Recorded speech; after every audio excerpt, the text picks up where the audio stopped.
बिस्मिल्लाहिर्रहमानिर्रहीम। अस्सलामु अलैकुम वरहमतुल्लाहि वबरकातुहू। जो लोग बालों में आयल नहीं लगाते उनके साथ क्या होता है? हज़रत अली करमल्लाह वजहुल करीम का फरमान। मोहतरम नाजरीन, किसी चीज़ की खूबसूरती तब ही बरकरार रहती है जब उसकी खूबसूरती का ख्याल रखा जाए। अगर इंसान बालों का ख्याल रखता है और अपने बालों को संवारता है तो यही बाल उस इंसान की खूबसूरती में इजाफा करते हैं। और अगर ये इंसान अपने बालों का ख्याल न रखे और उसके बाल बिखरे हुए हों तो आप खुद सोचें कि वो कैसे महसूस। हम आपको सर पर तेल लगाने के फ़ायदे के साथ ये भी बताएंगे कि हज़रत अली करमल्लाह वजहुल करीम का इस बारे में क्या फरमान है कि सर में तेल न लगाने से क्या नुकसान होता है।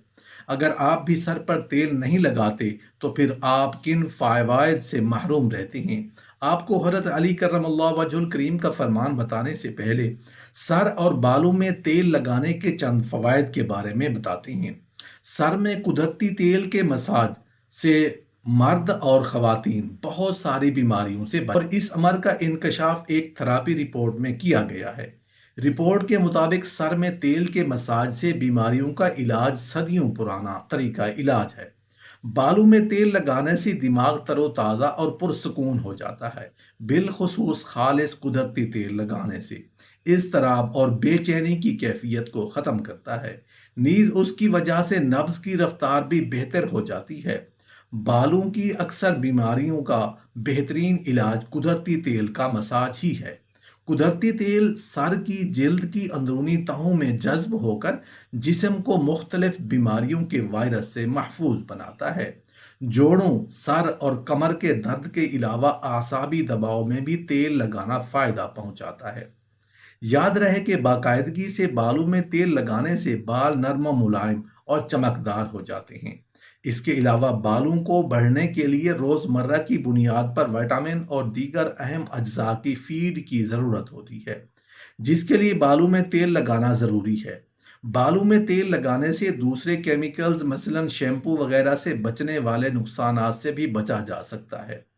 तेल एक ऐसी कुदरती चीज़ है जो बालों को ग़िज़ाइयत फ़राहम करता है। तेल की मसाज से पोर्स खुलकर ऑयल को बेहतर तरीके से जज़्ब करते हैं। खून की गर्दिश को फ़रोग़ देकर आपको तमानियत का एहसास दिलाते हैं। बाकायदगी से तेल लगाने से जड़ें मज़बूत और बाल लंबे और सेहतमंद होते हैं। इसी तरह माहिरीन का ये भी कहना है कि बाकायदा तेल लगाने से बालों को ग़िज़ाइयत पहुँचती रहती है। अगर बाल बड़े होकर कमज़ोर हो जाएं और आसानी से टूटने लगें तो उसकी वजह प्रोटीन की कमी है। कस्टर्ड ऑयल और जैतून और बादाम के तेल की मदद से प्रोटीन की ताकत दोबारा बहाल करने में मदद मिलती। तेल की मदद से बालों को बेजान, रूखा और दो मुंह का और गिरने से बचाया जा सकता है। दो मुंह वाले बाल बालों का अहम मसला है जो प्रोटीन की कमी का नतीजा है और बाकायदगी से तेल लगाना इसका आसान हल है। मोहतरम नाजरीन, नीम गर्म तेल के मसाज से सर में खून के बहाव को फ़रोग़ और दिमाग को सुकून मिलता है। हमारा दिमाग हमारी तमाम सरगर्मियों को कंट्रोल करने का अहम मरकज़ है।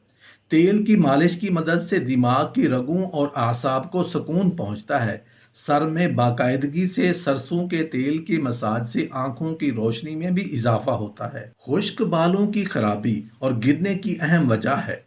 खुश्की असल में मुर्दा खुलियात होते हैं जो अगर आपके लिबास पर आ जाएं तो आपको शर्मिंदगी उठाना पड़ती है। खुश्की के बायस होने वाली जलन और खारिश बालों के हुजूम को ख़राब करने का सबब बनती है।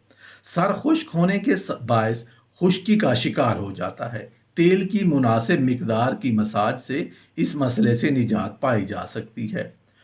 खोपड़ी के मुर्दा खुलियात में मौजूद गदूद तेल की पैदावार कम या बंद कर देती हैं जिसके बायस खुश्की हो जाती है। तेल के ज़रिए उन गदूद को ग़िज़ाइयत मुहैया की जा सकती है। मोहतरम नाजरीन, हमारे मुआशरे में सर पर लगाने के लिए जो तेल ज़्यादातर इस्तेमाल किया जाता है वो सरसों का तेल है और बालों में इसी का इस्तेमाल किया जाता है। इसके अलावा भी बहुत से तेल हैं जिनका इस्तेमाल बालों पर किया जा सकता है, मसलन खोपड़े का तेल, बादाम का तेल वगैरह, लेकिन उनका इस्तेमाल बहुत कम किया जाता है। आइए आपको बताते हैं कि हज़रत अली करमल्लाहु वजहुल करीम की वो क्या हिकायत है کہ جس میں آپ رضی اللہ عنہ نے سر میں تیل لگانے کے بارے میں بتایا ہے۔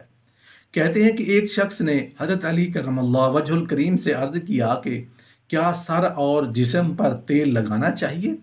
تو اس پر آپ رضی اللہ عنہ نے فرمایا کہ یاد رکھو، سر پر تیل لگانے سے دماغ تیز ہوتا ہے اور نظر بھی تیز ہوتی ہے، اس لیے چاہیے کہ سر پر تیل لازمی لگایا جائے۔ حضرت علی کرم اللہ وجہ الکریم فرماتے ہیں کہ میں نے اللہ کے رسول صلی اللہ علیہ وآلہ وسلم سے سنا ہے کہ اپنے جسم کا خیال رکھو اور اس کی صفائی کیا کرو، اور یاد رکھو کہ اللہ نے سر پر بال اس لیے دیے ہیں کہ ان بالوں کو سنوارا جائے۔ تیل نہ لگانے سے بالوں میں خشکی کے ساتھ ساتھ دماغ میں بھی خشکی ہو جاتی ہے۔ محترم ناظرین، بالوں کی خوبصورتی کا راز ان کے گھنے پن، نرمی اور چمک میں مضمر ہے، اور یہ چمک بالوں کی صحت میں پوشیدہ ہے، اور بال تب ہی صحت مند ہوتے ہیں جب ان کی باقاعدگی سے مالش کی جاتی ہے۔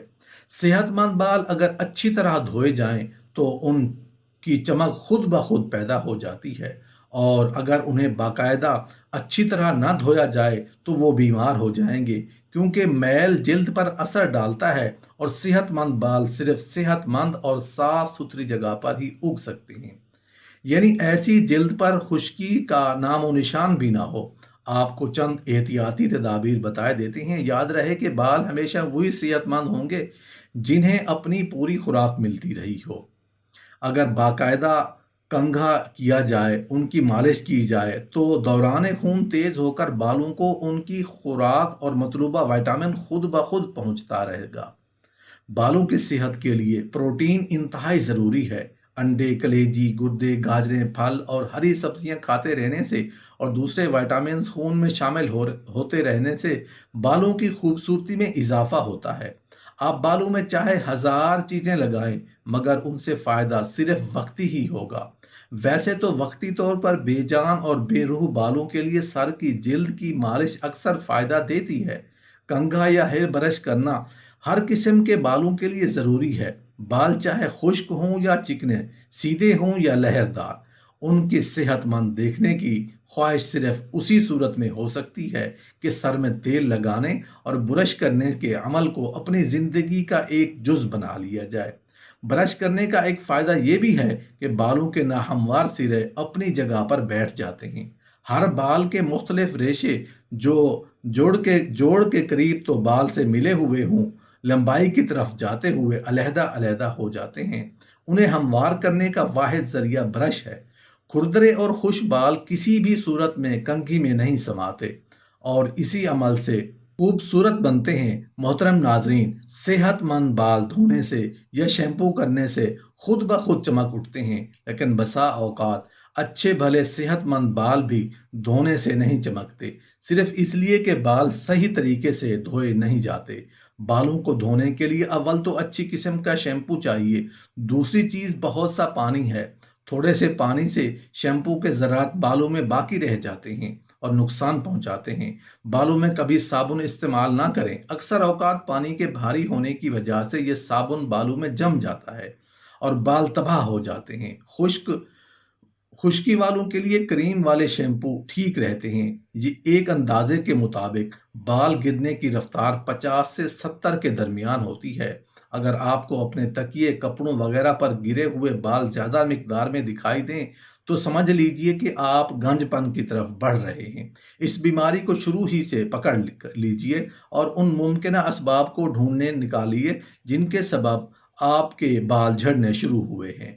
یونان اور روم کی قدیم تاریخ کے مطالعے سے معلوم ہوتا ہے کہ وہاں کی عورتیں مالش سے اپنے بدن کو خوبصورت بناتی تھیں۔ شادی کے وقت لڑکے والوں کی طرف سے جو خدمت کار لونڈیاں بھیجی جاتی تھیں وہ مالش کرنے میں ماہر ہوتی۔ یونان عورتوں کے مطابق کہ جسم کی مالش خصوصاً کان، ران اور کمر کی مالش سے حسن و شباب قائم رہتا ہے۔ آج کے جدید دور میں ترکی، اٹلی، یونان، فارس، عرب اور روم وغیرہ ممالک میں مالش کے لیے حمام کا رواج ہے۔ یہاں سائنٹیفک طریقے سے بدن کے ہر حصے کی مالش کی جاتی ہے۔ عہد مغلیہ میں سنگترے کا چھلکا، آٹا، بیسن، سندل اور دودھ کی بالائی کو حاصل کر کے عورتیں چہرے پر مالش کرتی تھیں۔ دولت مند خواتین پستہ، بادام، زعفران، موم، قسم کے پھول دودھ میں گھس کر چہرے پر مالش کرتی تھیں۔